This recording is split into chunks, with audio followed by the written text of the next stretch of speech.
fourth one is the most important for all of us, is to know that there is a nadi which passes through left Vishuddhi into the heart, starts from the heart, goes up, passes through Agya. It has 4 petals and opens up.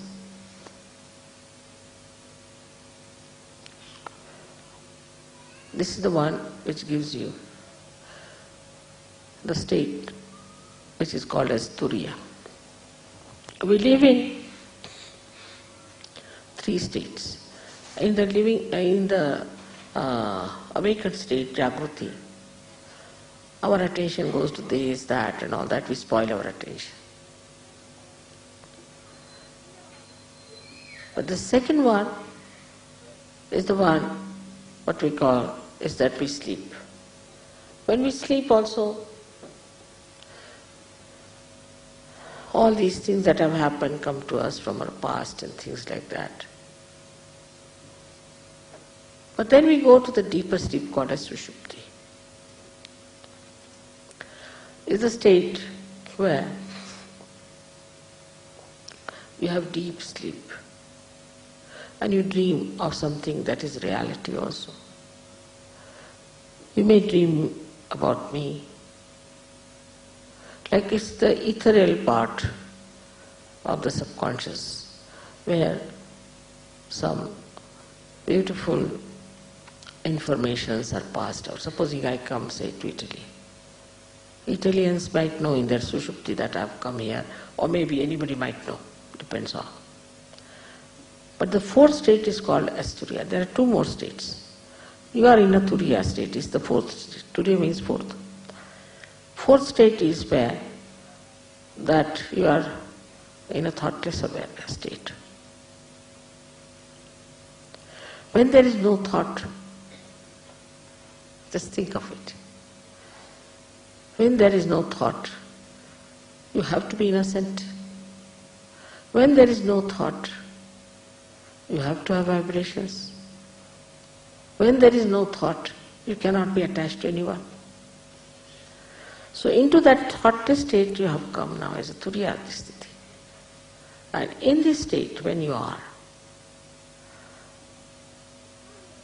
these 4 petals which are within you have to open out in your brain. They come from your heart to your brain.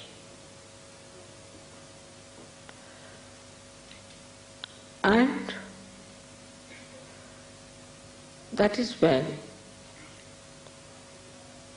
you absolutely understand what is God.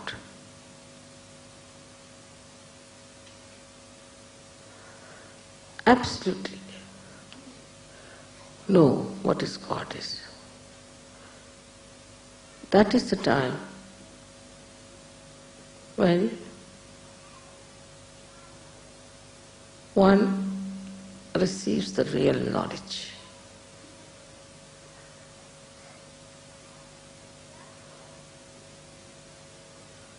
But unless and until these 4 petals open, one may fall back. And that's why some of the Sahajogis who are still meddling with things, if they should not do, go down. And they don't understand what is God is. But it's not the understanding, you understand this one little point, that it comes from your heart into your brain, not from your brain to your heart. It comes as if the ambrosia of your bhakti covers your brain. Absolutely. Say for example, Shankaracharya wrote a beautiful treatise called as Viveka Chudamani, where he described what is God, this, that, and Viveka means the conscience and consciousness and all that he described, quite a lot. But there was one horrible fellow called Sarma who started arguing with him and he got fed up, Shankaracharya. He said, no use talking to them. So he just wrote Saundarya Lahari. Saundarya Lahari is nothing but all the mantras praising the mother. He said, I know mother, now let me praise her. The thing doing, what's the use of talking to these people?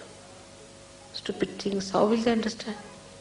He realized that these people haven't got that capacity, that sensitivity to understand what I know. That's the real knowledge, is to know what is God. And if that is God, then how can you suspect anything? How can you try to analyze anything? It's God. It's God Almighty, which knows everything, which does everything, which enjoys everything. That is the one we should say is the jnana, is the knowledge, is the true knowledge, the pure knowledge. Is not the knowledge of chakras, not the knowledge of vibrations, not the knowledge of Kundalini, but the knowledge of God Almighty. And the knowledge of God Almighty is not mental. Again I tell you, it starts from your heart and goes to your brain. Something that comes out of your experience of joy and covers your brain. So your brain cannot deny it anymore. Like sometimes when you have your mother, little mother, you know the love of your mother. So you cannot explain, it comes from your heart. And you say, no, that's my mother, she won't do like that. I know my mother very well. The knowledge about your mother, the one who has given you birth, mother may not be very good or whatever it is. But knowledge about God, that He is love, that He is truth, that He knows everything, that just become part and parcel of your being. Absolutely. And that's the time we say is the nirvana. So it's important, especially for the people of the West. Now open your hearts, because it starts from the heart, not from your brain.